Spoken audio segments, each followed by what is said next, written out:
para maiwasan po natin ang anuman pong aksidente. And please turn your cellphone off or put on silence mode po para hindi po makaabala sa ating pagpupuri. At pakiusap lamang din po na iwasan natin na magkwentuhan habang po tayo ay nagpupuri sa ating Diyos. Ayan. Na-bless po ba ang anak ng Diyos ang bagong ito dahil nandito tayo ngayon sa bahay Panambahan upang muli sama-sama tayong mag-awitan at magpuri sa Kanya. Hallelujah! Bago po tayo magsimula, pari po bang kamayin natin ang ating mga katabi? Batiin po natin ng good morning kapatid. Good morning kapatid, you are blessed na nandito ka. Magkakasama tayo na magpupuri sa ating Diyos.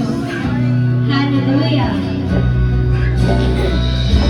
Kung kayo po ay may mga Biblia, samahan niyo po ako sa pagbasa mula po sa aklat ng Psalms chapter 100 verses 3 to 5. It says here, verse 3, know that the Lord, He is God. It is He who has made us and not we ourselves. We are His people and the sheep of His pasture. Verse 4, enter into His gates with thanksgiving and into His courts with praise. Be thankful to Him and bless His name. Verse 5, for the Lord is good, His mercy is everlasting, and His truth endures to all generations. Ayan, tayo pong lahat ay sama-sama manalangin sa ating Diyos na buhay. Hallelujah! Jesus, we praise You. We worship You, we glorify Your holy name. Maraming salamat, O Diyos, sapagkat muli pinagtipon Mo ang bawat isang naririto upang purihin Ka, sambahin Ka sa Espiritu at katotohanan. Salamat po sa oras na pinagkalo Mo sa bawat isa sa amin na kami, Lord, gumising ng maaga upang pumunta dito, Lord God, upang purihin at pasalamatan Ka, for You deserve all the glory, all the praises, Lord God, sa mundong ito. Marami pong salamat sa buong linggo, Lord God, na iningatan Mo kami, na binigyan Mo kami ng knowledge and wisdom kung paano, Panginoon, mapagtagumpayan ang buong linggong ito. Na Lord, salamat po sapagkat Ikaw ang kumikilos sa buhay ng bawat isang naririto, na Ikaw ang sentro ng buhay namin. Salamat, Panginoon, sapagkat patuloy Mo kaming ginagabayan sa aming paglilingkod sa Iyo. Lord, gaya ng pag-iingat Mo sa amin na naririto ngayon, gayon din ang Ikaw at mong pag-iingat sa aming mga kapatiran na wala pa po dito. Muli, Panginoon, ipaalala Mo sa kanila na ang araw ito ay para lamang sa Iyo, upang purihin Ka at pasalamatan Ka sa iyong mga dakilang gawa sa amin, O Diyos. Salamat for Your grace, for Your mercy, for Your goodness. You are able, Panginoon, at nawa, Lord, samahan Mo kami sa aming pag-aawitan, mula, Lord, sa music ministry, sa dance ministry, maging, Lord, sa mag-ahayag ng iyong mga salita. Itago Mo lamang siya sa iyong likuran, na, Lord, maihayag ang katotohanan na nagmumula lamang sa iyo. Patnubayan Mo siya, Panginoon, at bigyan, Lord God, ng karunungan na nagmumula sa iyo. Even sa tithes and offerings, Lord, na mag-e-exhort, give his or her wisdom and knowledge from you, Panginoon, upang maunawaan namin ang tunay na pagbibigay o paghahandog sa iyo. Lord, mula umpisa hanggang dulo, samahan Mo kami. Ikaw ang siya pumagitna sa amin. Fill this place with Your Holy Spirit, O Jesus. Marami pong salamat sa lahat. At ito ay naalay namin sa iyo. Sama-sama po kami nananalangin at sumasamba sa iyo. Ito po ang aming sama-samang panalangin sa tanging pangalan ng aming Panginoong Jesucristo na aming tagapagligtas at sa tulong at gabay ng banal na Espiritu. Everybody say, Amen! Hallelujah! Handa po ba ang lahat na magpuri sa ating Diyos? Amen! Hallelujah!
you, Jesus!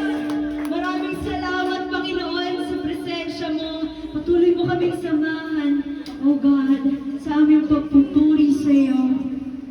Jesus, we thank you, Lord God. Fill this place with your Holy Spirit. Iparanas mo sa amin ang pag-ibig mo na nangungumako na walang katulad, O Diyos. Hallelujah! Hallelujah!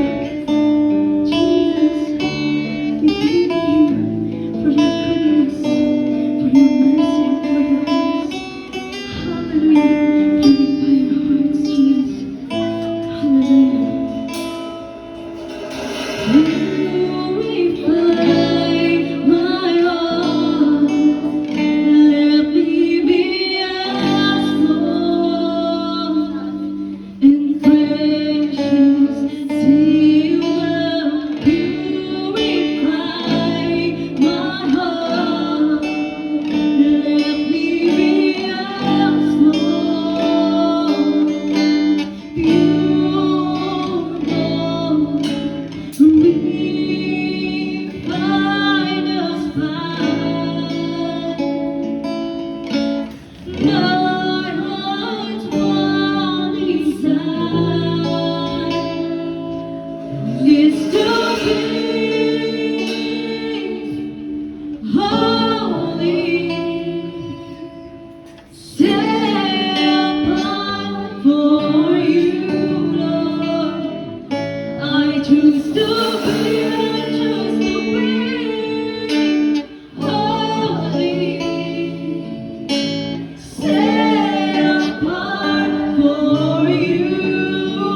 tremble all my beauty in this world.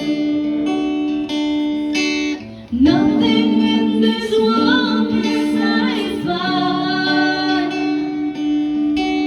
Jesus, you're the cup that won't run dry. Your presence, my church, is heaven. Si William, naman Diyos, ang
kang nagiging tapat sa amin, O Diyos. Tunay na that you are faithful then, now, and always. At never nagbago, Panginoon, ang kabutihan mo sa amin. Your unconditional love overflows, Jesus. And Lord, nagpapakumbaba kami sa iyong harapan. Wala po kaming kakayahan, ikaw ang magbigay. Higit, Panginoon, sa maghahayag ng iyong mga salita. Itago mo siya sa iyong likuran at ikaw lamang ang maihayag ang iyong mga katotohanan sa iyong mga salita lamang ang aming madinig. Give us spiritual ears, Panginoon, handang makinig sa iyong mga salita. Alisin mo, Panginoon, yung antok sa amin o walang interes, O Diyos, na makinig ng iyong mga salita. Because, Lord, palitan mo ng puso na nag-uumapaw ng kagalakan na handang makinig sa iyong mga salita at matuto at patuloy, Panginoon, na magamit sa iyong ubasan, na patuloy maglingkod sa iyo hanggang sa muli mong pagbabalik. Lord, we thank you for everything you've done for us. Maraming salamat po. Ito po ang aming dalangin sa pangalan ng aming Panginoong Jesucristo, naming tagapagligtas, at sa tulong at gabay ng Banal na Espiritu. Everybody say, Amen.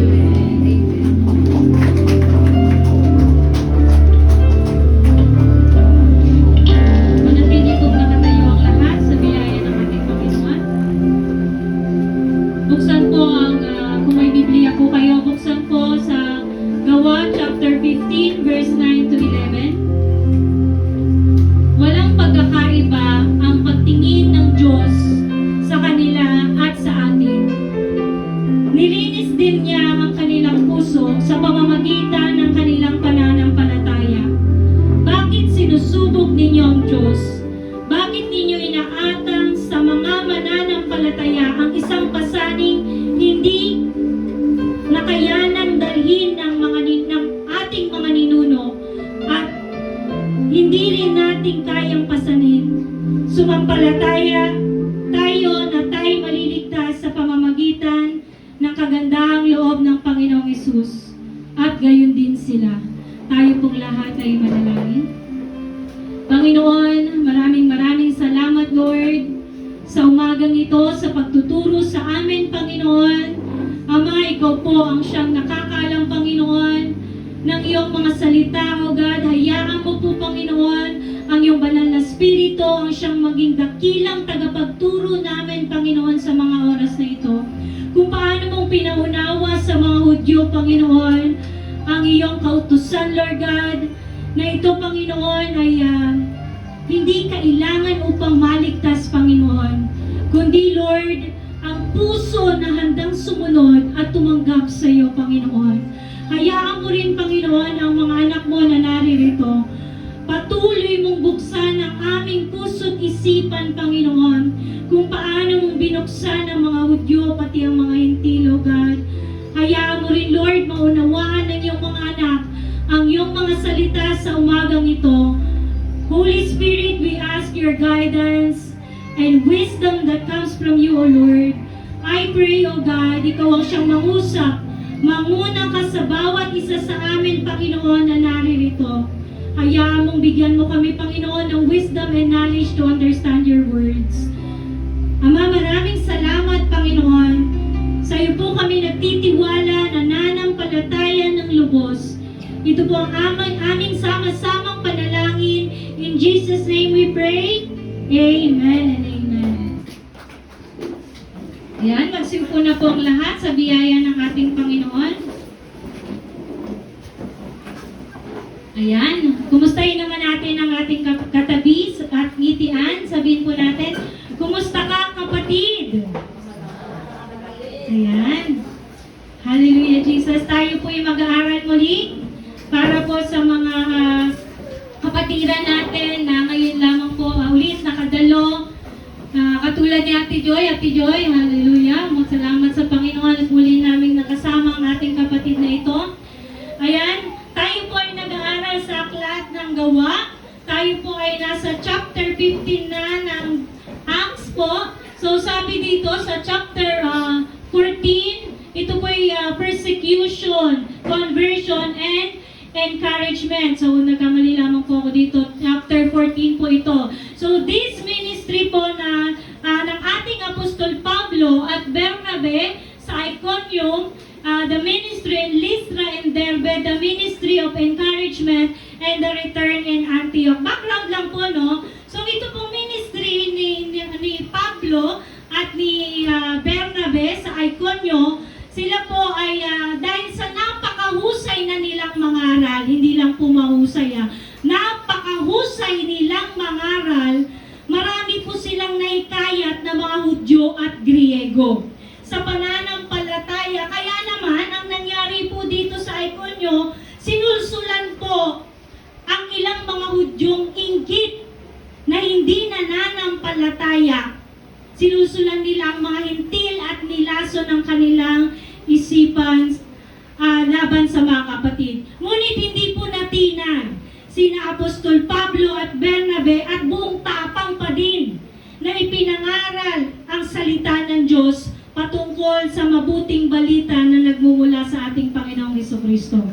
At yun po ay may gabay ng Panginoon at ito'y sinundan ng himala. Ulitin ko po, hindi po nauuna ang himala, kung hindi po sinusundan ang mga mananampalataya ng himala. Amen? Lalo na po ang mga apostol. Sila po ay sinundan ng mga himala dahil sa kanilang pananalig sa ating Panginoong Hesukristo. At ang himalang ito, sabi nga, ito po yung hinahanap ng mga Hudyo. Hindi po sila naniniwala kung walang himala. Amen? At ang mga Griego naman, humahanap sila ng karunungan para sila'y maniwala. Ayan po yung sinabi sa mga taga-Korinto.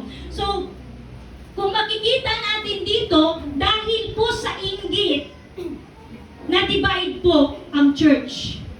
At hindi lang, dahil po pala sa salita ng Diyos na naipangaral sa lugar ng Iconium, nahati po ang lungsod ng likaw niya. Na kung saan, doon po nagtangkang pagbabatuhin at patayin sina Apostol Pablo, ngunit sila ay tumakas papuntang Lystra. So, ayun na po yung kasunod. At dito sa Lystra, nahayag po yung kasalanan ng mga taga-Lystra. Sa paanong paraan? Dahil po sa himalang ginawa ni ng Panginoon sa kalagitnaan ni na Apostol Pablo. Ano yung kanilang kasalanan na nahayag? Sabi po dito, napagkamalang po nila na nanaog sa kanila ang kanilang Diyos-Diyosan si Zeus, na sinabi nila ito daw po si Bernabe at si Hermes naman si Pablo. Ang si Zeus po at saka si Hermes, sila po yung mga Diyos-Diyosan ng mga Griego. So kaya naman, sila po ay sinamba. Kaya naman sabi po, no, sinamba ng mga taga-Lystra si Pablo at si Bernabe. Ngunit pinigilan, no? Sabi nila, hindi kami Diyos, kami tao din tulad ninyo. Kaya hindi po dapat iniidolo ang mga nagpapayag. Isa po yan sa tinutuwid sa atin ng Panginoon. We cannot idolize yung mga preacher, mga minister, sapagkat ayan po ang kasalanan ng Lystra na nahayag sa kalagitnaan nila. Sa paanong paraan? May napagaling sina Apostol Pablo at Bernabe. Ngunit anong ginawa sa kanila?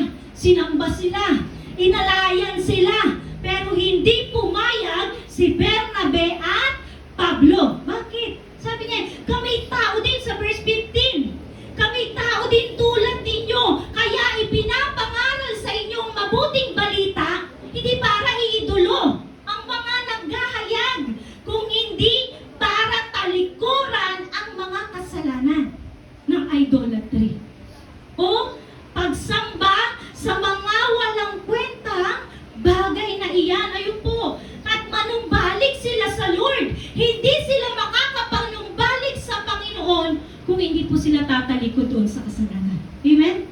Sabi mo sa katabi mo, huwag kang magkakaroon ng idol. Amen? Kahit preacher pa yan, hindi natin sila pwedeng iidolo dahil ito po'y ayaw ng Panginoon. At even yung mga apostol Pablo na to, nakapag-aral na to, Hudyo at Pariseo, aral sa kautusan. Pero ayaw niyang i-idolize siya.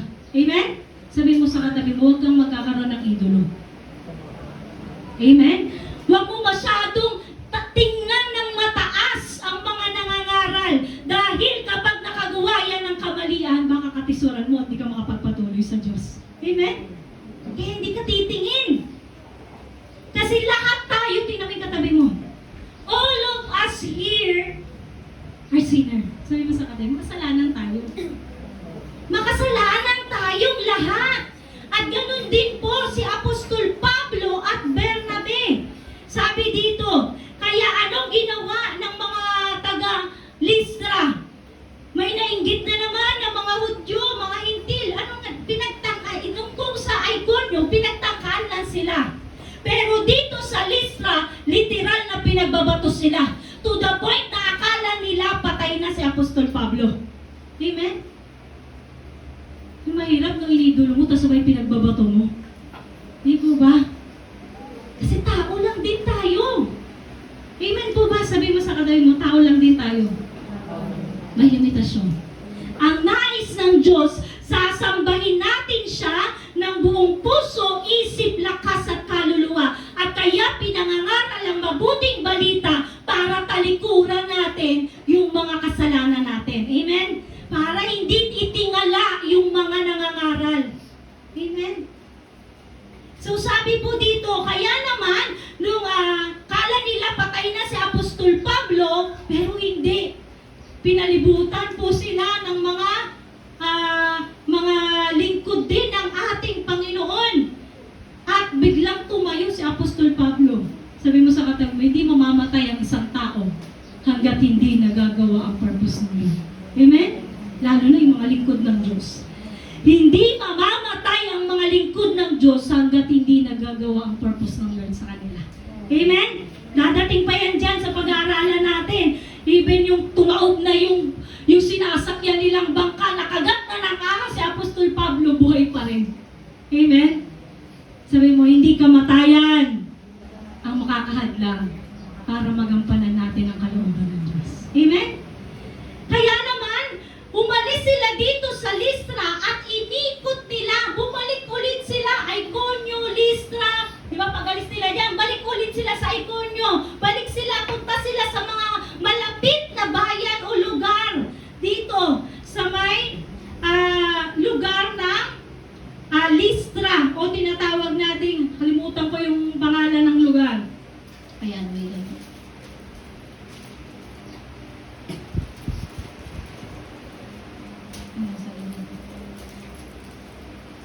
So, ayun po, bago po yun, sabi dito, kaya iniikot ng mga apostol ang Listra, ayun, Pisidia, upang palakasin ang mga alagad doon at manatiling tapat sa pananampalataya. Ayun po yung purpose ng mga lingkod ng Diyos.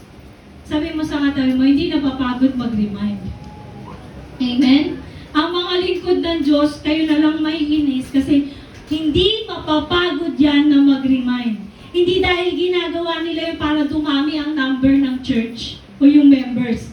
Kung hindi itinanim na ng Diyos sa puso ng totoong lingkod na hindi mapagod, i-encourage ang mga kapatiran. Amen? Sabi mo sa katabi mo, hindi mapapagod na encourage ang mga kapatiran. And sabi po dito sa sumunod, kaya naman dumanas, ayun yung isa sa maganda rito bago tayo magtuloy. Yung encouragement na yan, hindi lang manatiling tapat sa pananampalataya, kundi kahit dumaranas ng pagsubok. Sabi mo sa katabi mo, kahit dumaranas ng pagsubok, hindi tatalikod sa Diyos. Amen? Mananatiling tapat sa Diyos kahit dumaranas na pagsubok.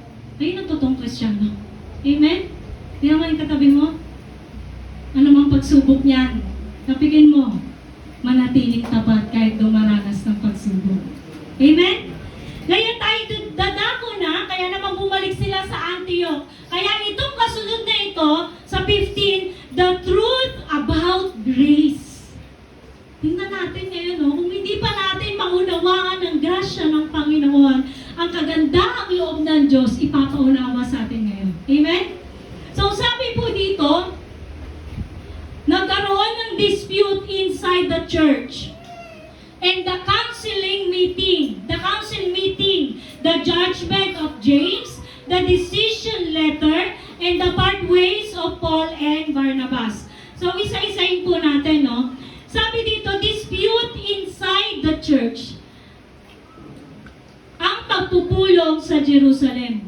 May dumating doon na ilang tao mula sa Judea at nagturo sa mga kapatid, kapag hindi kayo nagpatuli ayon sa kaugalian, ulitin ko ayon sa kaugalian, itinuro ni Moses, hindi kayo maliligtas. Sabi po yun ng mga taong dumating mula sa Judea. Mahigpit itong tinutulan ni na Pablo at Bernabe at naging mainitan ang kanilang pagtatalo. So tingnan po natin yung background. Ano po yung pinagtatalunan? Ang pagiging tuli at hindi tuli. Or circumcision. So kung makikita po natin from the book of Genesis chapter 17, meron tayong tinatawag na Abrahamic law at Mosaic law. Kanino unang inuutos ang circumcision o ibinigay ng Diyos para sa covenant? Kay Abraham. Pero ang binabanggit dito ay turo ni Moses, which is the Mosaic law. So meron po yung pagkakaiba. Ang Abrahamic law na matatagpuan sa Genesis chapter 17, the circumcision that established as an unconditional grace and sign of faith. Amen po ba? Sabi mo sa katabi mo, unconditional grace. Sign of faith and promise and identity.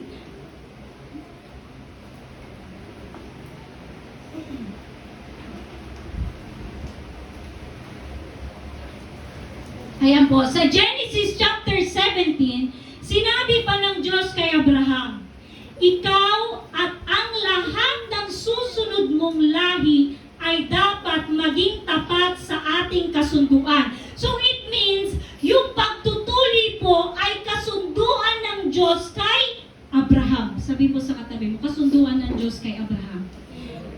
Ganito ang inyong gagawin. Lahat ng lalaki ay tutuliin at iyan ang magiging palatandaan ng aking tipan. So ayun po yung magiging palatandaan ng tipan ng Diyos kay Abraham.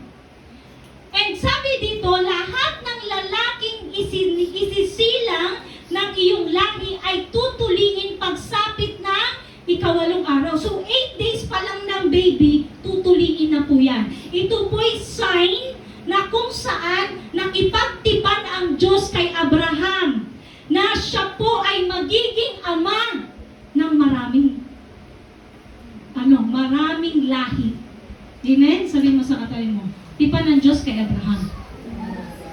And sabi dito, lahat ng lalaki ay isisilang sa inyong lahi, tutuliin pagsapit ng ikawalong araw. Kasama rito ang mga aliping isinilang sa iyong sambayanan. Gayon din ang mga aliping binili sa dayuhan. Palatandaan ito sa iyong katawan at magiging katibayan ng ating walang katapusang kasunduan. So ayun po yung kasunduan ng Diyos kay Abraham. Amen? Sabi mo sa katabi mo, kasunduan ng Diyos kay Abraham. Ngayon, ano naman po yung sa Mosaic law? Tingnan natin kung ano yung sa Mosaic law, no? Tuntunin ng paglilinis ng nanganak. So ito naman po ay purification. Sabi mo sa katabi mo, paglilinis. And sa panahon natin ngayon, ganun din po. Kaya po tinutuli ang mga lalaki para po sa paglilinis. Amen? Pero kung titignan mo dito, sunod pa rin naman yung ibinilin kay Abraham, na which is, pagdating ng ikawalong araw, dapat tuliin ang sanggol. Pero meron ding alituntunin na dapat gawin sa babaeng nanganak. Dahil siya po po'y ituturing na marumi in 30 days. Sabi mo sa katabi mo, 30 days kapag lalaki. Kapag babae naman, 60 days. Kapag panganak mo, marumi ka. Yun po yung alituntunin ng Mosaic Law. Amen? At ayan po'y ini-impose nila sa mga hintil. Di ba? Actually, 613, if I'm not mistaken, yung nabanggit last week. Imagine, 613 na kaugalian na yung mga utos na dapat sundin from the Torah o tinatawag nating Mosaic Law. Amen? Kung sa kanila, sabi nga kanina doon sa ating scripture reading, hindi nga nasunod ang mga ninuno nila eh. And even yung mga Hudyo, tapos ipipilit nilang ipagawa sa mga hintil. Stricto, di ba? I-imagine, tayo mga hintil, under pa rin tayo ng ganitong kautusan. Mahirap? Di po ba? Wala na susunod. Pero hindi ito yung nais ng Diyos sa pagsabi dito, no? Ito, hindi tuturing 30 araw kapag lalaki, kapag babae naman, 60 days. Hihintayin bago ituring na malinis ang babaeng iyon. Hindi ka pwedeng makipag-contact sa kanila dahil sa babaeng yun kasi marumi siya. Amen? Nakaano lang siya, naka-preserve lang yung babae na yun. Imagine that? Pero, tingnan natin ngayon. Ito yung sinabi naman ni Apostol Pablo sa mga taga-Roma. Ang pagpapala kayang ito ay para lang sa mga tuli? Hindi. Ito'y para rin sa hindi tuli. Sinasabi natin batay sa kasulatan na itinuturing na matuwid ng Diyos si Abraham dahil sa kanyang pananampalataya. Kailan iyon nangyari? Bago siya tinuli. Kasi si Abraham, he was justified by faith. Sabihin mo sa katabi mo, by faith. Amen? Pinaging matuwid siya dahil sa kanyang pananampalataya, hindi dahil sa kanyang pagsunod. Ito po'y sumunod na lang because of honoring the Lord. Amen? And sabi dito, kailan ba ito nangyari? Bago siya tinuli o pagkatapos? Bago siya itinuli, hindi pagkatapos. Ang kanyang pagtutuling ay tanda na siya itinuring na matuwid ng Diyos dahil sa pananampalataya niya noong hindi pa siya tuli. Okay? Naintindihan po ba natin? Noong hindi pa siya tuli, nanampalataya na siya, kaya siya ay naging matuwid. Hindi dahil nagpatuloy siya. And sabi dito, kaya siya'y naging ama, that is the covenant, ama ng lahat ng sumasampalataya, at sa gayoy, sila'y itinuring na matuwid, kahit hindi sila tinuli. At siya'y ama rin ng mga tuli, hindi dahil sa kanilang pagiging tuli, kung hindi dahil sila'y sumunod sa halimbawa ng pananampalataya. Sabi mo sa katabi mo, sumunod ng halimbawa ng pananampalataya. Amen? Yung pananampalataya na gagawin mo ang lahat para sa Diyos kahit hindi mo siya nakikita. Amen? Ilang percentage na ba yung nagawa natin para sa Diyos? Dahil sa ating pananampalataya. Amen? Hindi dahil kaya nating sumunod. Sabi nga sa Roma chapter 3, walang nakasunod, walang kahit isa, walang matuwid, wala kahit isa. Amen po ba? Pero dahil may pananampalataya tayo, nakakasunod tayo. Amen po? Kahit mahirap. Ganun din. Dahil sila'y sumunod sa halimbawa ng pananampalataya ng ating ninunong, si Abraham, bago siya tuliin. Kaya balik tayo dito. Sabi dito, kaya, gano'n na lang yung pakikipagtalo nila Bernabe at di Pablo dito sa mga pumuntang sa Judea na nagturo sa mga kapatid na kailangan munang magpatuli bago sila maligtas. Kung hindi sila magpapatuli, hindi sila maliligtas. At sinabi dito, kaya't napagpasyahan, papuntahin sina Bernabe, at ito They honor the leaders. Amen? Sabi mo sa katabi mo, they honor the leaders. Kaya ito yung kanilang ginawa. Pinagpasyahan nila, papuntahin sina Pablo at Bernabe at ilang pang mga kapatid na taga-Antioquia upang ang suliraning ito'y isang guni sa mga apostol at matatandang pinuno ng iglesia.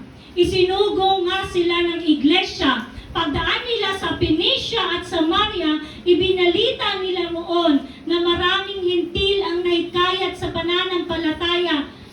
Ito na may labis na ikinagalak ng mga kapatid. Pagdating nila sa Jerusalem, malugod silang tinanggap ng mga apostol, ng mga matatandang pinuno at buong iglesia. Isinalaysay nila ang lahat ng ginawa ng Diyos sa pamamagitan nila. Ngunit tumayo naman ang ilang mananampalataya, kabilang ang mga pangkat ng Pariseo, which is ito po yung tinatawag nating Judaizer. Sabi mo sa katabi mo, Judaizer. So sabi dito, kailangang tulingin at utosang tumupad sa kautusan ni Moses ang mga hintil na sumasampalataya. Pinipilit, no? Pinapasakop ka sa kautusan na kung saan pinalaya ka na ng Diyos. Sabi mo sa katabi mo, pinalaya ka na ng Diyos. Huwag mo nang ikulong ang sarili mo ulit. Diba? Huwag mo nang ibalik. Ayun din sinabi ni Pablo. Mawawala na sa isa yung kamatayan ni Kristo kung sasabihin natin sa pagtupad sa kautusan tayo maliligtas. Amen? Sabi mo sa katabi mo, walang maliligtas sa pagtupad sa kautusan. Paano yung sinabi ni Santiago? Hindi. Kailangan ng gawa ang pananampalataya. Kapatid, kapag ikaw ay nanampalataya, automatic susunod ang gawa mo. Kasi hindi ka mananampalataya talaga kung hindi ka sumusunod sa Diyos. Amen? Kaya nga sabi ni Santiago pakita mo yung pananampalataya mo, pakikita ko yung pananampalataya kung may gawa. Kasi imposible, we are proclaiming that we are Christian, but it's hard to us to follow the Lord. Hindi mo naman kayang sumunod sa Diyos, pero Kristiyano ka by mouth. Doon mo makikita kung talagang safe ang tao.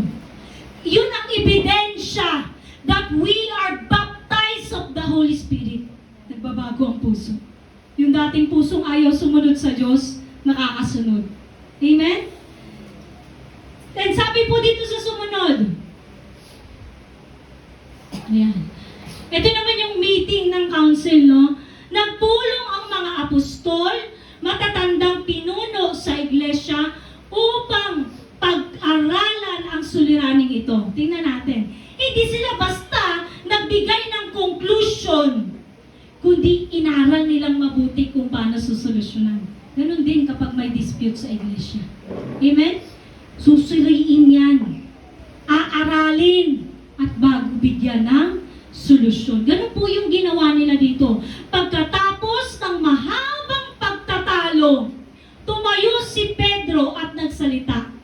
Mga kapatid, nalalaman ninyo na noong mga nakaraang araw, hinirang ako ng Diyos upang mangaral ng magandang balita sa mga hintil at sila na may sumampalataya.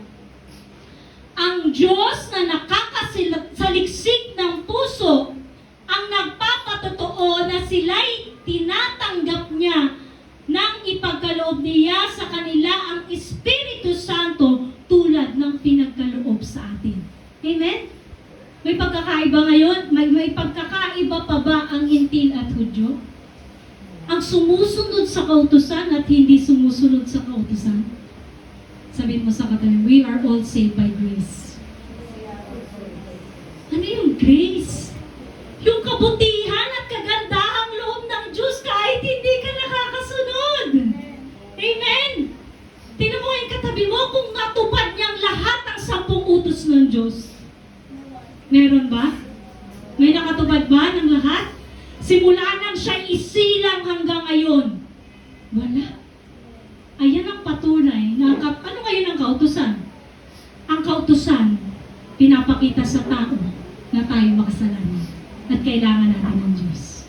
Amen? Ayun yung purpose ng kautusan. Yung ipakita na tayo'y makasalanan at hindi kayang makapantay sa pamantayan ng Diyos. Kaya kailangan natin bumalik sa Diyos. Amen? Kailangan natin bumalik. Tumalikod sa kasalanan at manumbalik sa Diyos. Because in that way, the Lord will perform miracle in our hearts. Sabi mo sa katabi mo, magmi-miracle ang Lord sa puso natin. Dahil siya ang nakakasaliksik ng puso ng tao na tinanggap din ng mga hintil ng Espiritu Santo. Amen? Sabi mo sa katabi mo, kaya mapalad tayo.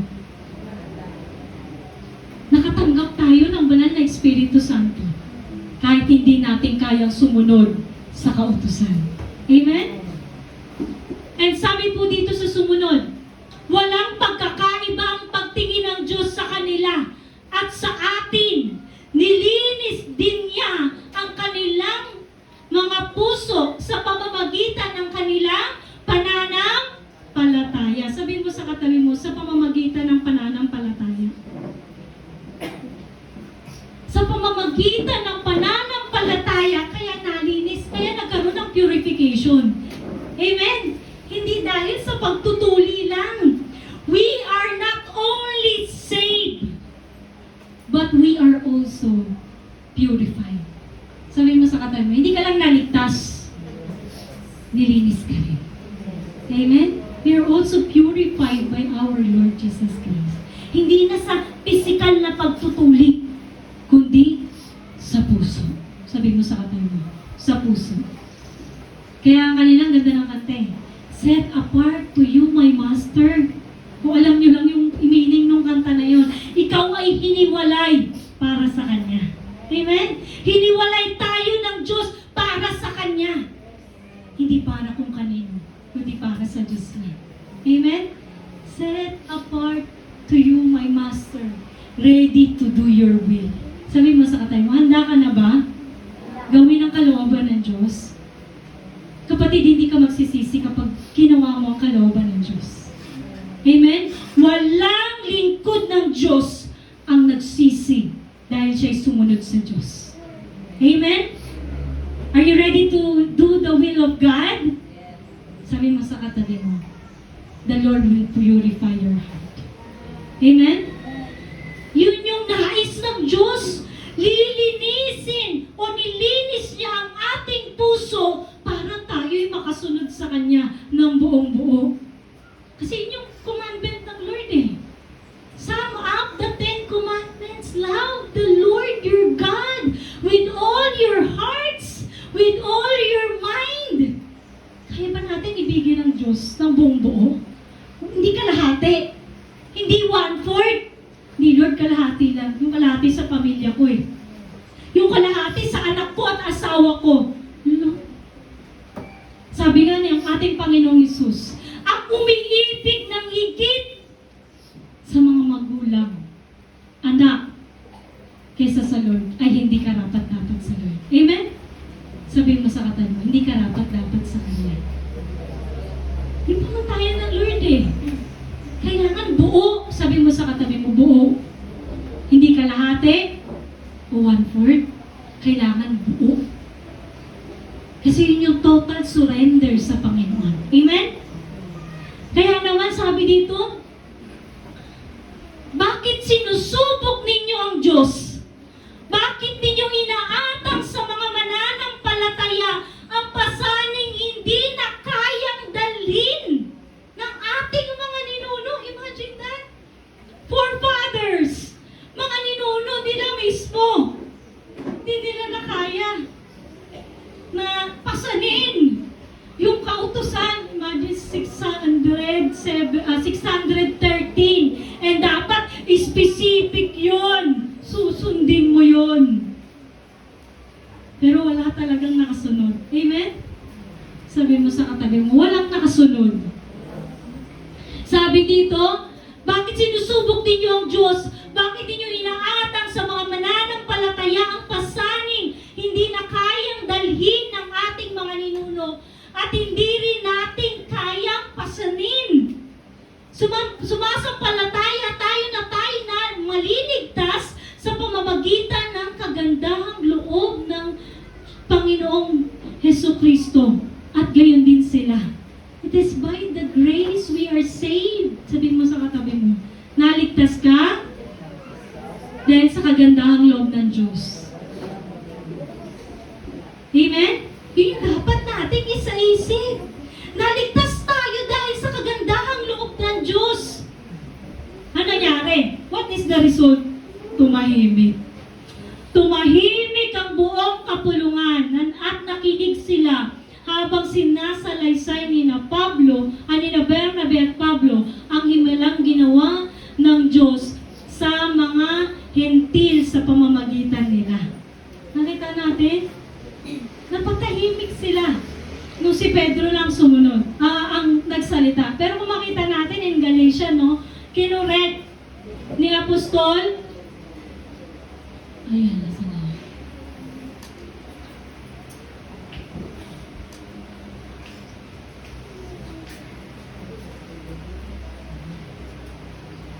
Ayan. Kung makikita natin sa Galatia chapter 2, kinurek po ni Apostol Pablo si Pedro. Ano po yun? Sabi dito, subalit na dumating si Pedro sa Antioquia, harap-harapan ko siyang sinaway sapagkat maling-mali ang kanyang ginagawa. Dahil bago pa dumating ang ilang sugo ni Santiago, siya'y nakikisalo sa mga hintil. Subalit na dumating na ang mga iyon, lumayo na siya at hindi na nakisalo sa mga hintil dahil sa takot niya sa pangkat na nagnanais tuliin ang mga hintil. Ito po'y bago, no? Ayan po yung unang ginagawa ni Pedro. Sabi po ng ibang mga scholar that itong Galatia, ito po'y bago mangyari yung Acts 15. Kaya sa Acts 15, gano'n na lang kabold. Yung pagkasabi ni Apostol Pablo, no? Kasi dito, nakorek na siya ni Pablo. We do not know exactly kung tama yung timeline, no? Pero ang mahalaga, the Lord is correcting us. Sabi mo sa katabi mo, kinokorek ka ng Diyos. And ganun din, sa pamamagitan ni Pablo, kinorek niya si Pedro dahil sa takot na baka siya ay, sabi dito, lumayo siya at hindi nakisalo dahil sa pangkat na nagnanais tuliin din ang mga hintil. Sino ba itong si Santiago na ito? Si Santiago po, siya po ay half-brother ni Jesus. He is also, saan na ba yung aking? Ayan.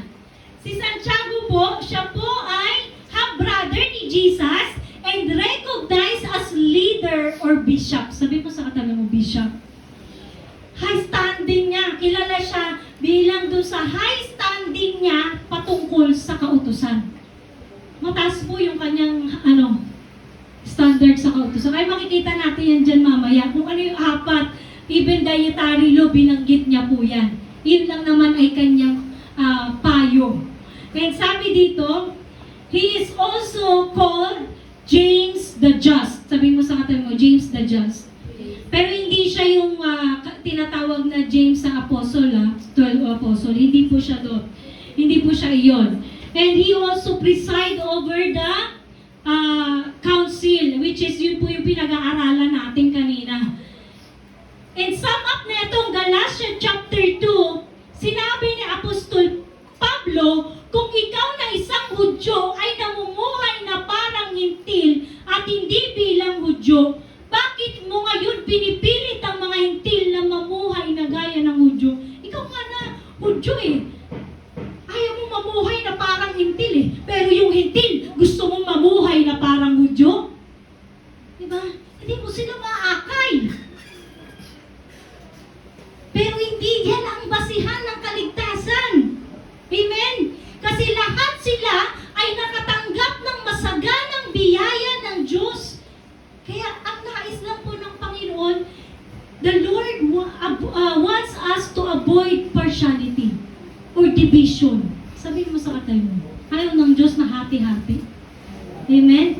Magkakaiba man tayo. Mayroon pang naniniwala na bawal magwalis pag may patay. Diba? Respect mo yan. Paniniwala niya yan eh. Pero hindi siya maliligtas ng paniniwalang yun. Amen? Yung iba, bawal maligo pag Semana Santa. Respect mo yan. Okay? Bawal kumain ng dinuguan. Dietary law. Babanggitin din yan dyan, yung Apostol ni Santiago pala. So sabi dito, balik po tayo, no? Sabi dito, sumampalataya tayo na tayo maliligtas sa pamamagitan ng kagandahang loob ng Diyos, ng ating Panginoong Jesucristo. Gayon din sila. Kaya tumahimik ang buong kapulungan at sinalaysay ni Bernabe at Pablo ang ginawang himala ng Diyos sa mga hintil sa pamamagitan nila. Pagkatapos, si Santiago naman ang nagsalita. Mga kapatid, makinig kayo sa akin. Katatapos pa lang ng isalaysay ni Simon kung paano unang ipinamalas ng Diyos ang kanyang pagkalinga sa mga hintil upang mula sa kanila ay may mga mapabilang sa kanyang bayan. Ito ay sumang-ayon sa ipinahayag ng mga propeta tulad ng nasusulat. Pagkatapos nito ay babalik ako at muli kong itatayo ang bumagsak na kaharian ni David. Muli ko itong ibabangon mula sa kanyang pagkaguho upang ang Panginoon ay hanapin ng mga iba pang tao at lahat ng mga hintil ay tinawag ko upang maging akin. So, saan po matatagpuan ang kasulatan na yan? Ito po'y matatagpuan sa Amos. Ayan, Amos chapter 9 verse 11 to 12. On that day, I will raise up the tabernacle of David, which has fallen down, and repair its damages. I will rise up its ruins, and rebuild it as in the days of old. That they may possess the remnant of Edom, and all the Gentiles who are called by my name, says the Lord who does these things. At yun yung ginawa ng Panginoon. Di po ba? Nahikayat ang mga hintil. Ni-rebuild ang remnant, sabi dito.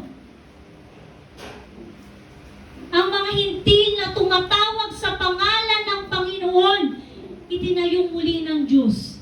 It's not the temple or tabernacle, but it is the, yung kaligtasan. Because ang magiging tabernakulo natin ay ang Diyos, ang Panginoong Jesucristo.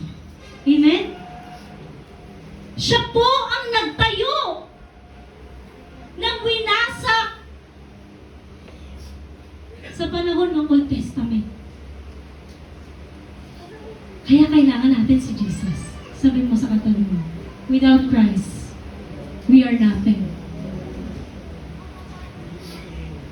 Ganon ang sinabi ng Panginoon na nagpahayag ng mga bagay na ito mula pa noong una. Nagpatuloy si Santiago. Kaya't ang pasyakoy, ulitin ko ha, ito'y pasya ni Santiago. Baka sabihin nyo na naman ay utos ng Kaya in-highlight ko na. Kaya ang pasyakoy, huwag nating pahirapan ang mga hintil. Ano yung gusto niyang mangyari?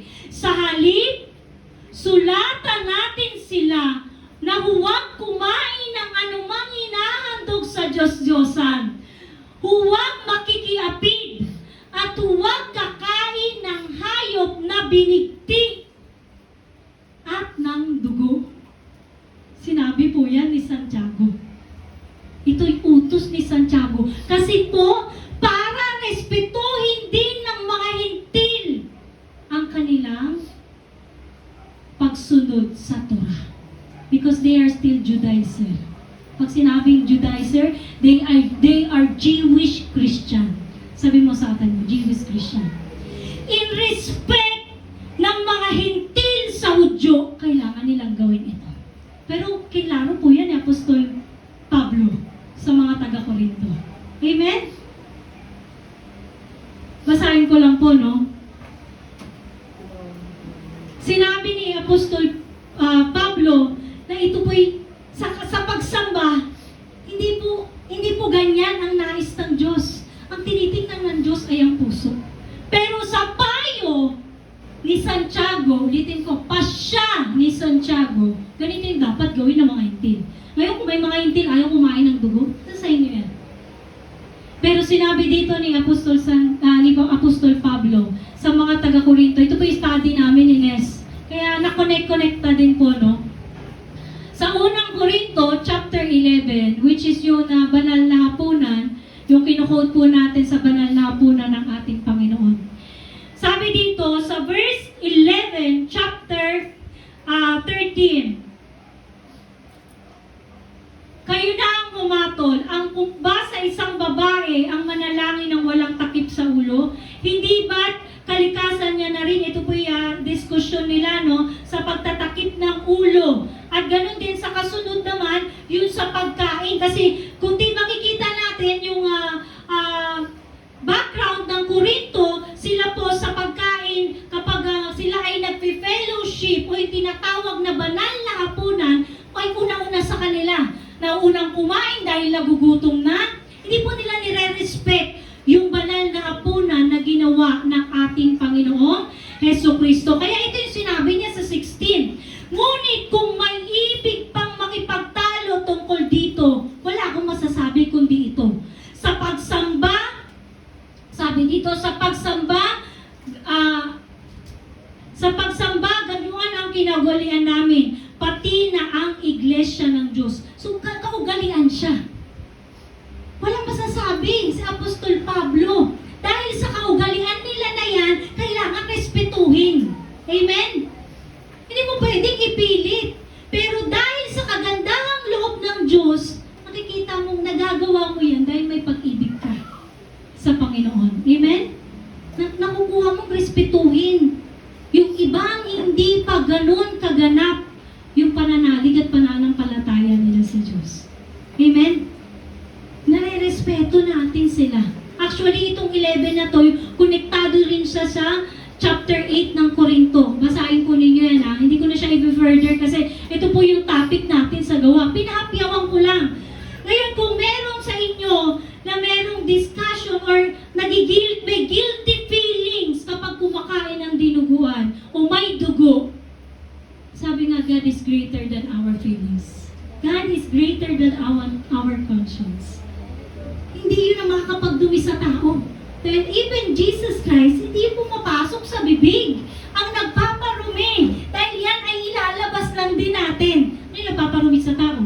Yung sinasabi natin. Yung mga lumalabas sa bibig. Amen po ba?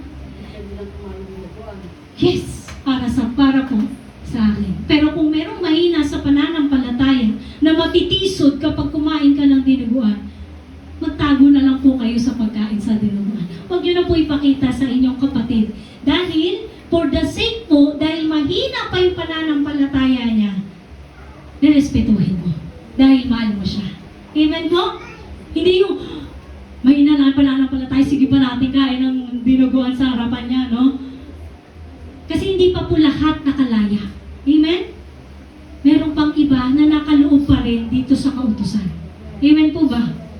Dapat respetuhin.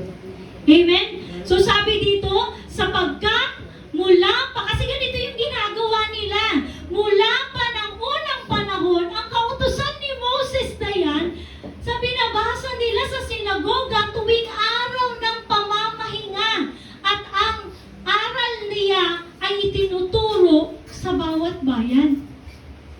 Amen? Pero ang usapin dito, hindi niya, yung mga bagay na yan, hindi tayo maliligtas. Amen po ba? Ang usapan dito is the grace of our Lord. Being saved because of the grace of God. Amen po ba? Yun yung usapin dito. Kaya yung kanina yung title natin The Truth of Grace. So, diretso po natin, no? Subalit nang dumating si Pedro, ay, tapos na pala yan. Ayan. Decision of letter. Kaya sumulat, ito pa yung napagdesisyonan nila. Sumulat sila ngayon at pinadala kina Pablo at Bernabe na kung saan pumili sila ng mga kasama na tinatawag din Judas, sabi dito, at si Silas, na lalaking ginagalang ng mga kapatid. Ipinadala nila sa kanila ang sulat ng nilalaman. Kaming mga apostol at ang matatandang pinuno ng iglesia, inyong mga kapatid ay bumabati sa mga kapatid naming Hintil na nasa Antioquia, sa Syria at Sicilia. Nabalitaan namin ginugulo kayo ng ilang kasamahan namin galing dito. Kahit na hindi namin sila inuutusan at binabagabag nila kayo sa pamamagitan ng kanilang itinuturo. Kaya't napagkaisa naming magpadala sa inyo ng mga sugo kasama sila ng ating minamahal na sina Bernabe at Pablo, ang mga taong hindi nag-atubiling itaya ang kanilang buhay sa paglilingkod sa ating Panginoon. Isinugo namin sila sa inyo, sina Judas, Silas, upang ipaliwanag ang sinasabi sa sulat na ito, sapagkat minabuti namin at ng Espiritu Santo na huwag kayong atangan ng iba pang pasanin. So sa out of 613, ito na lang yung ibinigay. Amen? Out of 613 na kautusan from the Torah or Mosaic Law, 4. Ano yung una? Huwag kayong kakain ng anumang inihandog sa Diyos-Diyosan. Amen? Ng dugo at ng hayop na binigti. Actually, inisip ko yan, ano ba yung mga hayop na binigti? Sabi, nag-usap kami ng mga kabataan kahapon. Ay, meron po yung mga kambing, binibigti po yan. Diba? So, yun yung po yung mga hindi, sabi nila, tasahatiin, diba? Para las-lasan, tatanggalin ang laman ng loob. Baka. Hindi po, yun po yung payo ni Apostol, ay ni Santiago sa mga Hentil. Sabi dito, at huwag kayong makikiapid. Layuan ninyo ang mga iyan para sa ikabubuti ninyo. Paalam. So, ayun po yung, diyan po nagtapos. Pero kinlaro pa rin, nakatuwa si Santiago, no? Talagang kinlaro niya pa rin ang dapat maging alituntunin. Kasi nga naman, mau-offend. Mau-offend talaga ang mga Hudyo kapag ito'y ginawa. Lalo na sa kanilang harapan. Di po ba? Lalo na yung pakikiapid, stone to death kagad yan. Di po ba? Pag nahuling nakikiapid, babatuhin kagad yan hanggang sa mamatay. Kaya naman, sabi dito, now, we therefore, kung dito, sabi dito, layuan ninyo yan para sa ikabubuti ninyo, and in New King James Version, you will do well. Bakit? Kasi nga po, kailangan nilang gawin iyon for the sake ng kanilang mga kapatiran nasa Judaizer o yung tinatawag natin, mahigpit talaga silang sumusunod doon sa kautusan o yung Torah. Amen po ba? So kung may question pa kayo, pwede niyo po akong lapitan mamaya. I'm very willing po na kayo po ay kausapin. Sabi dito, the specific request, he advises asking Gentile converts only to avoid these things heavily associated with idolatry, meat from idols, sexual immorality, blood, and strangled animals, to maintain fellowship. Sabihin mo sa katabi mo, to maintain fellowship with Jewish Christian. Amen? Kasi talagang stricto talaga sila sa pagsunod sa Torah o Mosaic Law. Okay? So, hindi naman tayo sakop ng, meron bang Hudyo dito, taas ang kamay? Wala naman sigurong Hudyo dito, no? O purong Israelita. Para sumunod. O sabihin stricto sa kautusan. Diba? Kasi marami, kahit Pilipino ngayon, piling Hudyo na rin eh. Diba? Kung makapagbawal. Pero we respect them. Kung gano'n yung kanilang kaisipan. Pero hindi po tayo Hudyo. Sabi mo sa katabi mo, hindi mo kailangan maging Hudyo para maligtas. Kasi mahal tayo ng Lord kung ano tayo. Kahit hintil tayo. Amen? Kasi ang bansag po sa hintil, makasalanan eh. In-address din yan ni Apostol Pablo nung binabasa ko yung Roma. Hindi kami makasalanan katulad ng mga hintil. Ouch! Dahil hindi lang tayo nakasunod sa 613 na Torah o yung mga rituals ng mga Hudyo. At tayo as sinner. Diba? Kaya separated yung Hudyo tsaka hintil eh. Di po ba? Kaya sabi dito, to maintain. Para ma-maintain lang yung fellowship with Jewish Christian, kailangan nilang gawin ang mga bagay na ito.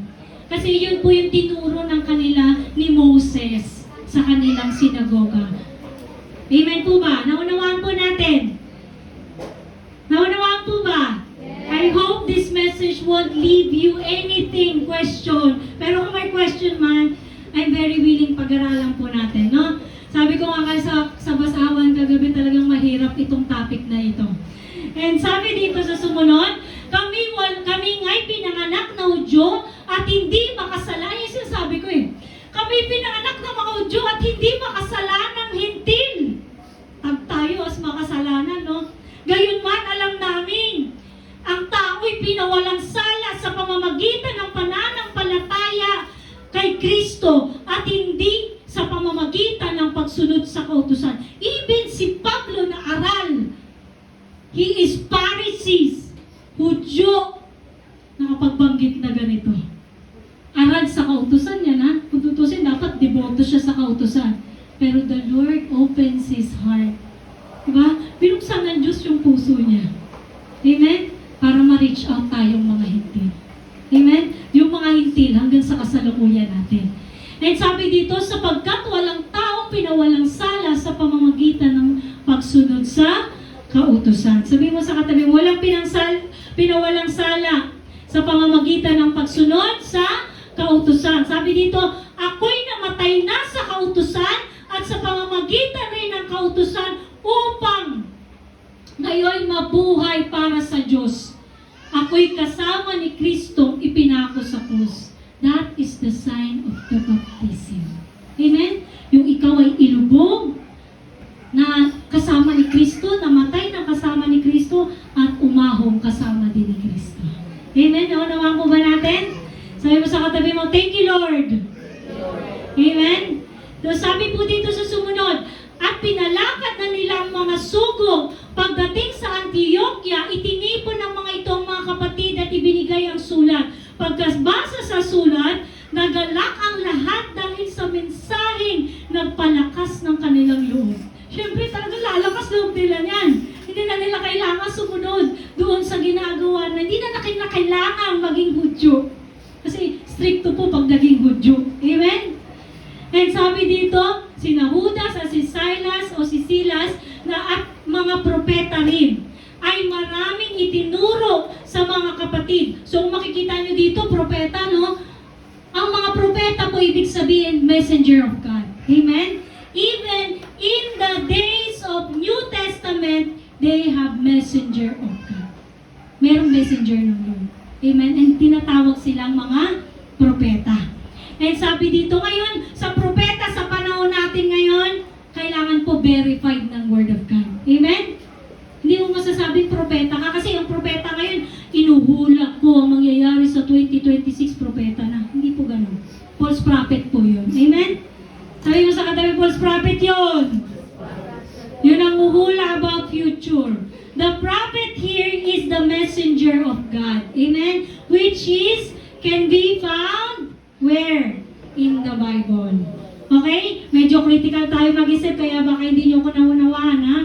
Ganun po talaga. Pag sinabing prophet, you are a messenger of God. Hindi foretelling about the future. So sabi dito, ang dalawa'y tumigil doon ang kaunting panahon pagkatapos sila'y nagbalik na taglay ang pagbati ng mga kapatid para sa nagsugo sa kanila. Ngunit minabuti ni Silas or Silas ang manatili doon. Subalit, nanatili sina Pablo at Bernabe sa Antioquia at kasama ng marami pang iba ay nagturo at nangaral ng salita ng Diyos. So, nanatili sila doon sa Antioquia upang mangaral at magturo, palakasin ang iglesia. Amen? And makikita natin dito sa last part, yung part ways po ni Paul at ni Barnabas. Imagine, no, nag-away pala, nagkaroon pala ng pagtatalo. Si Pablo at sino to? Si John Mark. Kilala niyo ba si John Mark? Sino si John Mark? Si John Mark ang sumulat ng Marcos. Okay? Sino daw? Si drummer. Mark Yancy yun, hindi si John Mark. Okay? So, kung makikita natin, sige, basahin ko natin, last na po ito. Makalipas ang ilang araw, sinabi ni Pablo kay Bernabe, balikan natin at dalawin ang mga kapatid sa mga bahayan kung saan tayo nangaral ng salita ng Diyos. At tingnan natin kung anong kalagayan nila. Yun yung desire ni Pablo. Balikan ulit. Di ba? Tingnan ulit kung ano yung kalagayan ng mga kapatiran na sharean o nakatumanggap ng salita ng Diyos. Pero nais ni Derbe na isama si Juan na tinatawag din Marcos. Ngunit ayaw ni Pablo. Ayaw ni Pablo isama. Bakit? Sabi dito, kung makikita natin, nabasahin ko po, ayon po sa research ko, ito po si John Mark ay iniwan niya, literal na iniwan niya si Pablo at si Bernabe. Sabi nung ibang mga nag-commentary, again, commentary, hindi to biblical basis ha. Sabi po ng ilang commentary, dahil daw na homesick, takot dahil yung transition from Hudyo doon sa mga Hintil. Natakot si John Mark na sumama. Kaya itong si Pablo, ayaw niyang isama si Marcos. And si Marcos, siya po ay mag-aaral under ni Peter. So sabi dito, sapagkat hindi ito nagpatuloy na sumama sa kanilang gawain. Sa halip, ito'y humiwalay sa kanila sa Pampilya. Nagkaroon sila ng mainitang pagtatalo, kaya't naghiwalay sila. Isinama ni Bernabe si Marcos, which is pinsan niya po yan ha.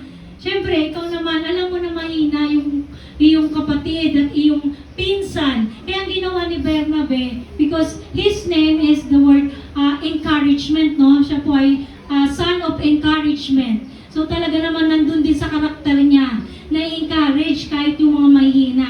Katulad ni John Mark o si Juan Marcos. Kaya siya, mas pinili ni Bernabe na samahan itong si Juan Marcos na sumulat ng Marcos na which is yun po yung pinagsabi ng mga scholars ay akda ni Pedro. Pero ang sumulat ay si John Mark. So sabi dito, nagkaroon sila ng mainitang pagtatalo kaya't naghiwalay sila. Sinama ni Bernabe si Marcos at naglayag sila papuntang Cyprus or Cyprus. Isinama naman ni Pablo si Silas. Kaya ito yung second missionary. Hindi na kasama si Bernabe. Iba na yung kasama ni Pablo. Sino na? Si Silas. At sila'y umalis matapos silang ipagkatiwala ng mga kapatid sa pag-iingat ng Panginoon. Naglakbay sila sa Syria at sa Sicilia at pinatatag ang mga iglesia doon. Napakagaling, no? Ang galing ng Lord sa buhay ng mga kapatid. Amen? Yung church nila hindi lang ganito.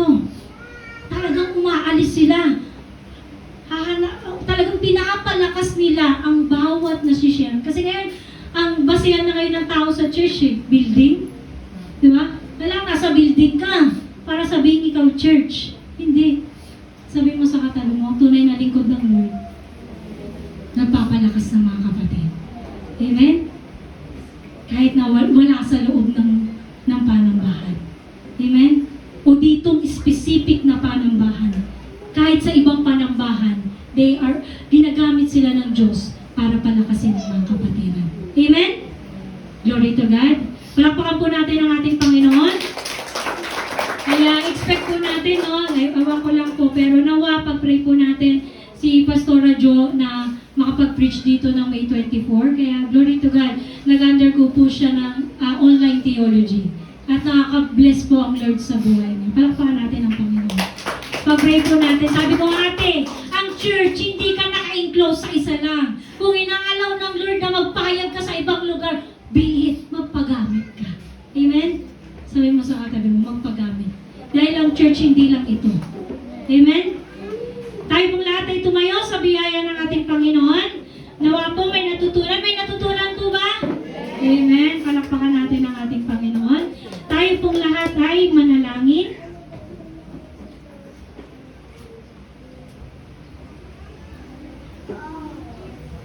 Panginoon, maraming salamat, Lord God.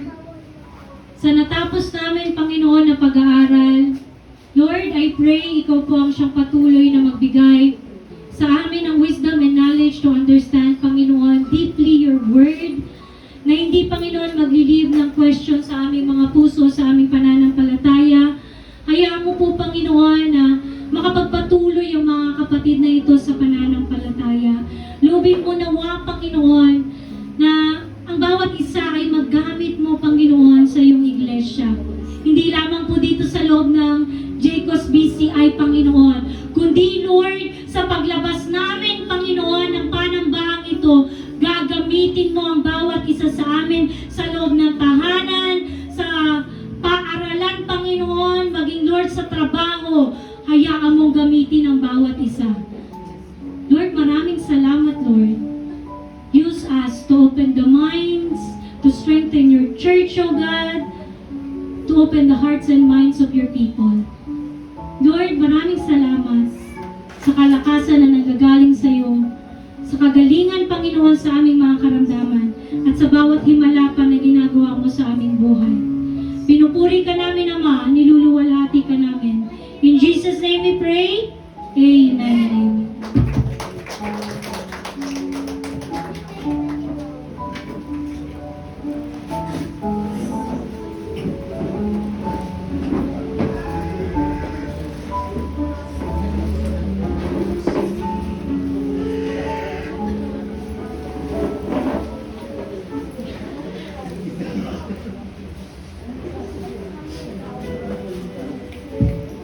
Po. Dadako naman po tayo ngayon sa tithes and offering.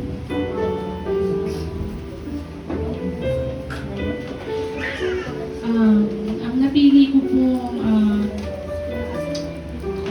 talata or Bible verse para sa ating tithes and offering is Hebreo chapter 13 verse 5 to 6. Actually, ano po biglaan po kasi talaga yung pag ano sa akin, dapat hindi po ako yung tatayo ngayon. Kaso, biglaan na ako po. Ngayon, hindi ko po talaga napaghandaan masyado. Pero sabi ko, ano kayang maganda? Pero sabi ko, gusto ko talaga si Lord yung mapapurihan, madadakil at may tataas kapag tumayo ako dito. Kaya, mag-pray muna po ako. Yes, Lord, and hallelujah, Lord Jesus. Lord, salamat po, Panginoon, sa privilege, Panginoon, sa pagkakataon na makatayo muli, Ama, sa pulpito, Panginoon. Lord, salamat sa iyong kabutihan at kadakilaan, Panginoon. Nawa, Panginoon, lubin mo, Ama, na ikaw, Panginoon, ang maihayag sa oras na ito, Lord God. Ikaw lamang, Ama, at ang iyong kabutihan, Panginoon. Itago niyo po ako, Ama, sa inyong likuran, nang sa gayon ay kayo lamang po, Panginoon, ang aking maitaas at maikapila, Panginoon. Maraming pong salamat. Sa pangalan ni Jesus. Amen. Sige ba? Sa Hebreo 13 po, verse 6 to 5, sabi ko parang alanganin siya bang hindi, ganyan. Nag-search po ako. Ang sabi po dito, ang Hebreo 13 verse 5 to 6 ay nagtuturo ng prinsipyo ng kasiyahan o contentment at pagtitiwala sa provision ng Diyos sa halip na pag-ibig sa salapi. Alam niyo po kung bakit ito yung napili ko? Konting testimony lang po ng konti. Kasi po, yung sa mga nakakaalam, nagpunta po ako ng Malaysia. Last 3 months or 2 months and a half, pinag-pray na po ako dito, na maging matagumpay yung pagpunta ko ron. Sa mga hindi nakakaalam, nagpunta po ako ron ng hindi nakikinig talagang gusto sa will ng Lord. Nakinig ako sa problema ko, sa sarili ko. Problemang kaperahan na akala ko pag nagdesisyon ako matatapos matapos yung problema ko. Lahat ng problema ko, pero hindi. Ngayon, nung nakarating po ako ng Malaysia, medyo nagkaroon po ako ng konting pagsubok. Pero kasi tayong tao, pag nakakaranas tayo ng pagsubok sa buhay, kahit gatultong lang po yun, feeling natin napakalaki na. Feeling natin wala nang pag-asa. Doon po ako tinuruan ng Lord na magkaroon na talagang ituon yung pananampalataya ko sa Kanya. Alam niyo po na nagkaroon ako ng amo na sobrang perfectionist po, masungit. Talagang slave ako. Dito ako, parang gano'n. Parang aso ka na may chain, may kadena sa leeg. So, nagkwento po ako sa agency. Pero ang sabi ko, tatapusin ko po ang hanggang April sa kanya, sa amo ko. Kasi sayang. Sayang po yung sahod kasi malaki po talaga yung sahod. Now, nagpapasalamat po ako sa Lord kasi kahit na ganun matigas ang ulo natin, dala ko po yung salita niya. Doon niya po ako pinaliguan ng blessing niya. Ngayon, hindi ako nagdesisyon na umalis sa amo ko. Si Lord po yung nagdesisyon kasi sabi ko, Lord, tulungan mo ako. Alam ko, nagkamali po ako sa maraming desisyon ko sa buhay. Yung mga sama ng loob, pagod ko, kinapitan ko yun. Hindi po kayo yung kinapitan ko. Lord, nandun yung pagsisisi. Yung totoong paglapit mo sa Panginoon, yung totoong pananampalataya, paniniwala mo sa Panginoon, yun yung tutulong sa'yo. Ngayon po nagulat ako, Joy, pack your things. The agency will get you later. Ha? Shock! Bakit? Hindi naman ako nag-request. Hindi naman ako nagsabing, alis na ako. Kinuha po ako ng agency. Ngayon, sa agency, dinala po ako sa malaking bahay sa anak na may-ari ng agency. Sobrang laki po ng bahay. 1 week po ako doon. Nagtatrabaho ako ng walang sahod. Sobrang laki po nung bintana nila. As in, maakyat po ako na parang langgam doon sa bahay nila. Talagang naglilinis ako. Sabi ko, Lord, bakit ganito? Ano po ba talaga yung plano niyo sa akin? Kasi, gusto ko na, kailangan ko po ng pera. Alam niyo po yung pangangailangan ko, Lord. Sabi ko gano'n, bakit po ganito? Bakit ganyan? Sabi ko gano'n, Lord, tulungan niyo naman po ako. Yung mama ko may sakit, yung ganito ko, lahat sinasabi ko sa kanya, siya yung lahat na talagang kinukwentuhan ko kahit nasaan ako. Naniniwala po ba kayo kahit nasa ilalim kayo ng lupa kasama mo si Lord? Ako po naniniwala po. Kasi, pumasok sa isip ko na pumirma na lang kaya ulit ako ng kontrata para matulungan ko si mama, matulungan ko ni asawa ko kasi kulang na lang sabihin sa akin ng asawa ko. Kaya ka nag-abroad parang matulungan mo ko eh. Pero parang wala, parang gano'n eh. Pero hindi niya sinasabi sa akin, hindi niya kayang i-voice out sa akin. Di eto na, sabi ko, Lord, sige naman na Lord, tulungan mo naman ako mag-desisyon. Kasi baka magkamali na naman po ako ng desisyon. Maligaw na po ako ng gusto ng landas. Lord, alam mo yung puso ko simula pa nung una. Simula pa nung nakilala ko, may gusto ko talagang makasunod sa inyo. Dahil lang po talaga sa kahirapan ng buhay, kaya ako pinipiling lumayo. Binigay niyo po sa akin ng Hebreo 13. Kasi sabi ko, pipirma na talaga ako, Lord. Pingin naman po ako ng sign, sige naman na Lord, habang ko kaya sabi sa akin doon, paano ka? Nung mga Indonesian doon, paano ka na, babaliw ka na ba? Parang gano'n eh. Kasi nagsasalita po talaga ako mag-isa, minsan malakas pa yung boses ko pag nag-pray ako. Alam mo, sabi po sa Hebreo 13, verse 5-6, huwag kayong magmukhang pera at masiya na kayo sa anumang nasa inyo sapagkat sinabi ng Diyos, hindi kita iiwan ni pababayaan man. 6, kaya't buong tapang natin masasabi, ang Panginoon ang tumulong sa akin, hindi ako matatakot. Ano ang magagawa ng tao sa akin? Kaya po sabi ko, Lord, sorry po. Kasi nakalimutan ko po kayo. Nakalimutan ko po yung pananampalataya ko. Sige po, Lord. From now on, inyo na po ako. Lahat, simula ngayon, sabi ko ng araw na. Pinagkakatiwala ko na po sa inyo ang lahat. Ang sabi ng agency, wala kang matatanggap na sahod. Lahat ng natatanggap na sahod, pinaghihirapan ko po. Agency po ang kumukuha. Kasi ibabayad po yun sa lahat ng expense na gastos nila nung pagpunta ko doon at pauwi ko. Di sabi ko, baka naman po pwede na, kasi isang buwan pa lang sahod ko, baka po pwede na, Lord, na kahit konti man lang ng ano ko,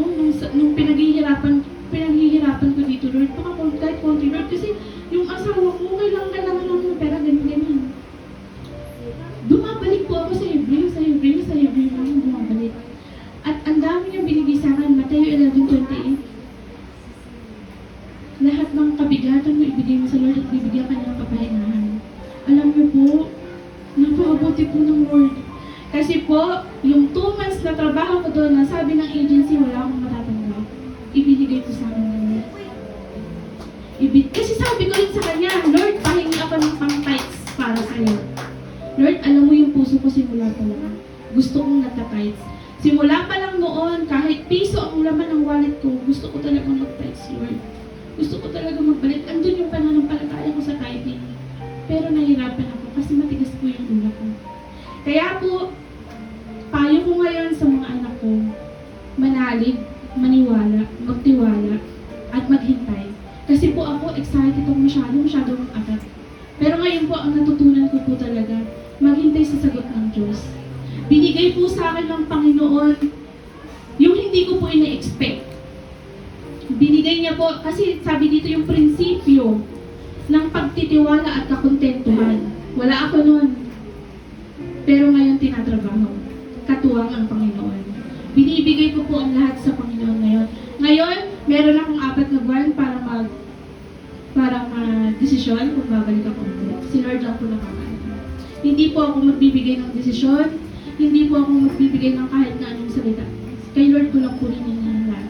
Kasi meron siyang binigay sa akin. Ano bang meron ako? Kasi sabi dito, masiyahan kayo sa kung ano meron kayo. Ano bang meron ako? Eh wala nga, Lord, wala. Meron po ako. Yung 2 ko pong anak. Pag napabayaan ko po sila, kasalanan ko po rin sa Diyos. Kasi pinagkatiwala sila sa akin ng Panginoon. Ngayon, mga anak ko, pamilya ko, pinagkakatiwala ko sa Diyos. Purihin po ang Panginoon sa kabutihan niya, sa lahat ng pinagkaloob niyang biyaya sa akin. Yung tithes ko po na ito, binabalik ko po talaga sa Lord. Kasi galing po kay Lord talaga to. Hindi ko po ito pinaghirapan. Biyaya niya po sa akin. Sobrang laki ng pasalamat ko sa kanya. Kasi hindi siya nagkulang kahit kailan sa buhay ko. Purihin po ang Panginoon, manalangin po tayo. Lord, maraming pong salamat sa bawat pagsubok, sa bawat pagpalo mo sa amin. Lord, salamat sa pag-ibig at grasya mo sa amin, Lord God. Nawa, Panginoon, loobin mo naman ang bawat isa sa amin na sa tuwing papaluin mo kami dahil nagkamali kami. Naway maunawaan nga namin kung ano yun, Lord God. Kung pagpalo ba yun o kung ano ang pagsubok na yun. Nawa, mabuksan, Panginoon, yung puso't isipan namin, Panginoon, patungkol sa iyong salita, sa iyong kalooban, Panginoon. Lord, patuloy mo nawang ipagpalain ang bawat isa sa amin, Lord God. Siksik, liglig at umaapaw, Panginoon. Hindi lang sa biyaya mo sa pinansyal, kundi sa pag-asang buhay na walang hanggan, Lord God. Maraming pong salamat sa pangalan ni Jesus. Amen.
humingi po tayo ng voluntary bereavement offering po para sa namatay na kung saan si Kuya Andy po. Siya po yung nagta-tricycle dito sa amin.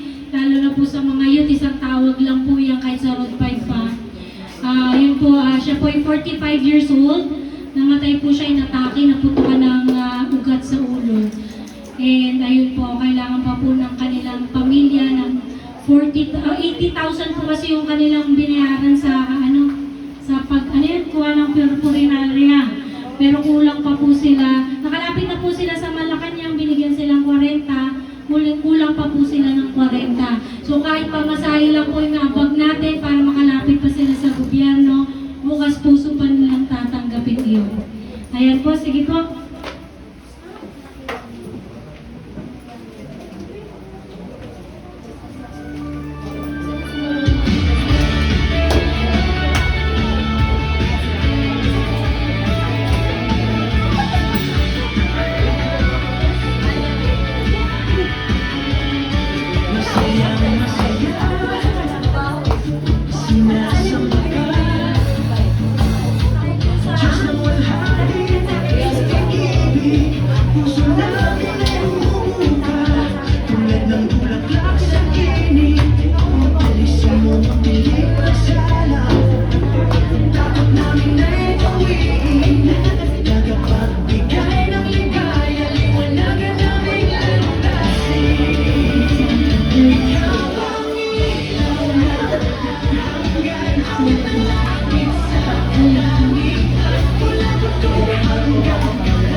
Ayan, thank you po.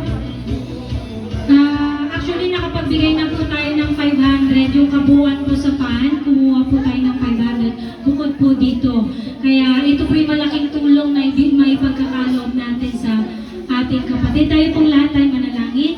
Lord, dalangin ko naman, Panginoon, ikaw po ang mag-comfort, Lord, sa Vasco's family, yung mga anak po ni Kuya Andy, Panginoon, at ang kanyang asawa, Lord, ikaw po yung mag-comfort sa kanila. And I pray, Lord, yung mga batang ito, Panginoon, na minsan mo nang inubog sa iyong iglesia, Panginoon, dalangin ko nawa, O God, ikaw po ang magkaloob sa kanila, Panginoon, ang desire muli, Panginoon, na manumbalik sa iyo, Panginoong Jesucristo. Sila man ay nagpalit ng reliyon, ngunit hindi po ito makakahadlang, Panginoon, upang maabot mo sila ng iyong masaganang biyaya at pagpapala, Panginoon. Lord, ikaw sa iyo ko po pinagkakatiwala ang kanyang asawa na si Ate Ellen, ang kanyang mga anak, Panginoon, na simula, Lord God, sa panganay hanggang sa bunso, yung mga children's ministry, Panginoon, na anak na naturuan na, Panginoon, minsan ang naturuan sa children's ministry, Panginoon. Lord, akayin muli silang pabalik sa iyo. And dalangin ko nawa patuloy ka magpadala ng manggagawa pa sa iglesia upang yung mga bata pa, Panginoon, sa Minuyan for, O God, ay makamanubalik muli, Panginoon, sa iyo. Maraming salamat, Lord God. Sa iyo mga kamay ko na po pinagkakatiwala ang lahat ng kanilang expenses, Panginoon. Alam namin that you will provide everything that they need, Panginoon. In Jesus' name we pray. Amen.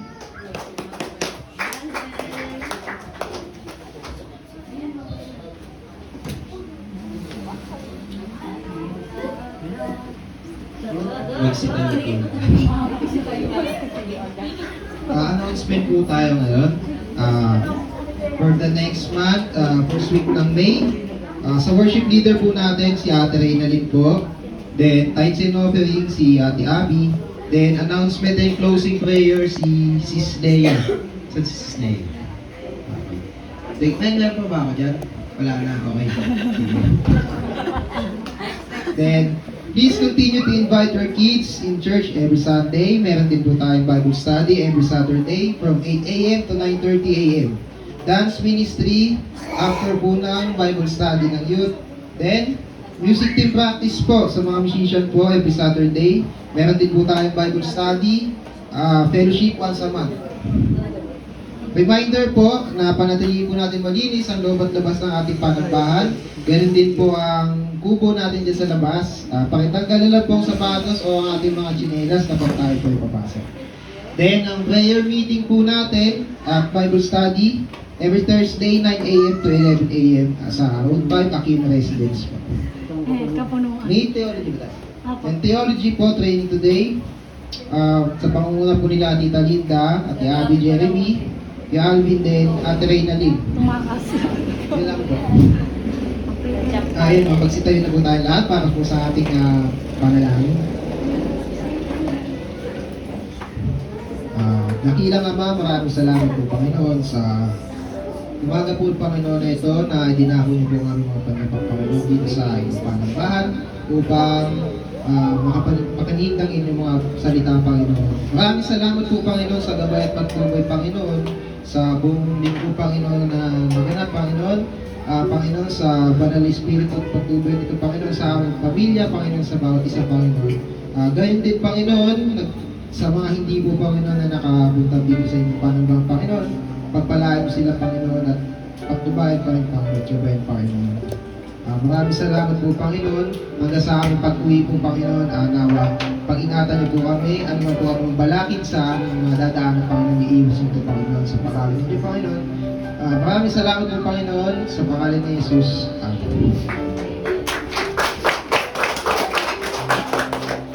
Itaas po natin ating mga kamay po para sa benediction. Lord, maraming pong salamat sa natapos pong matagumpay na gawain ngayong araw. Lord, nagpapasalamat po kami ng lubos po sa inyo sa pagmamahal at pag-iingat po sa amin sa pang-araw-araw po namin mga ginagawa. Lord, sa lahat po ng mga kapatid po na nataas po na kamay, Lord, ingatan niyo po sila. Lord, bigyan niyo po sila ng pag-ibig sa bawat isa. At Lord, nawa, lahat po ng aming mga natutunan ngayong araw, Lord, ito po yung maging ano po sa amin na sundin ka po, Lord, at manampalataya po sa inyo, Lord, ng buong buo. Lord, nagpapasalamat din po kami sa lahat-lahat ng mga nandito po, sa lahat po ng hindi po mga nakatin sa inyong panambahan. Lord, nawa, sa susunod na linggo ay makasama po natin sila at makapagpuli po sa inyo ng lubos.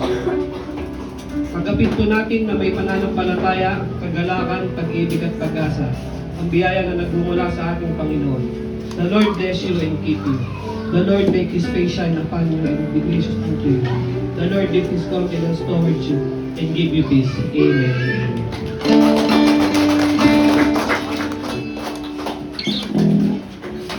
Yan, praise God. Na-bless po ba ang lahat ng anak ng Diyos? Ayan, bago po tayo uwi sa ating pansamantalang tahanan, muli po awitan natin ang ating Diyos na buhay. Hallelujah!